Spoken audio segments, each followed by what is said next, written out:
So oftentimes in these marginal spaces in back lanes and things like this, it's just sort of neglected areas, or even worse, people are spraying pesticides just to kill everything off. But instead, these can be incredibly productive spaces. We've put in some catmint down here. There's yarrow growing. These Saskatoons are getting a little bit bigger this year. There's some grapes there, so I eat those grape leaves and the grape stems. The goji berry is just hanging over from the inside the yard there. This is a sea buckthorn, so no berries on this one. This is a male, but you can still harvest the leaves for a really delicious, nutritious tea. And here are some more Saskatoons. So you see, can actually be quite abundant, even just in a very small space. This is a haskap, so these berries are already done for the year. Oh, here's one. So those are the earliest berry that we get out of the yard, also known as a honeyberry. Here's some more Saskatoons, a different variety. These are going to ripen a little bit later so that we have a longer season of fresh fruit. Here's my stinging nettle patch. Yes, actually intentionally planted stinging nettle. And this has been keeping me in morning greens since early in the spring.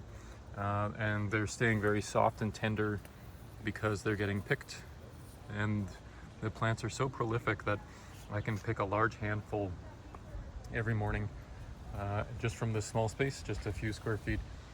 So here is again these little grape stems, and these are really delicious. They have about the same texture as a piece of asparagus, maybe even less fibrous, but you can just pick off the whole thing like that, and they grow back again every 2 or 3 days, right? So again, like a perennial vegetable almost. This is a Rosa rugosa, so it creates really large rose hips. The flowers are adored by the bees, and the petals make really nice tea. I'll throw those in my oatmeal sometimes too. So that's quite prolific. I was just buzzing with bees earlier this year.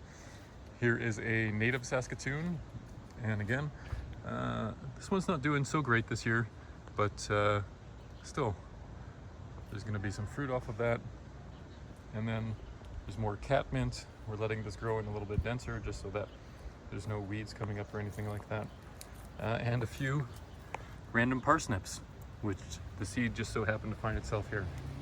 So, and that's just the section of the back lane between the gate and the end of our property. We've got a community raspberry patch over in this area here.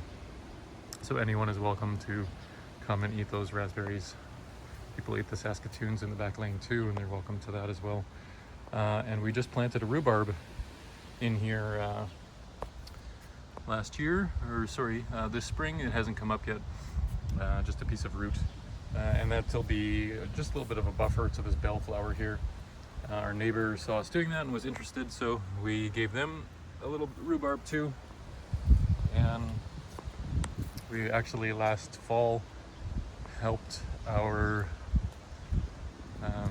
neighbor over here on this other side install another little community raspberry patch. So these are very small for now, but soon this area will be bursting with fruit because it gets a lot more sun than our raspberry patch. So there you go. Imagine if all these marginal spaces, just in little back lanes like this, boulevards, the edges of parks and things like that, were put to full productive use. It would be incredible what a beautiful city we could live in.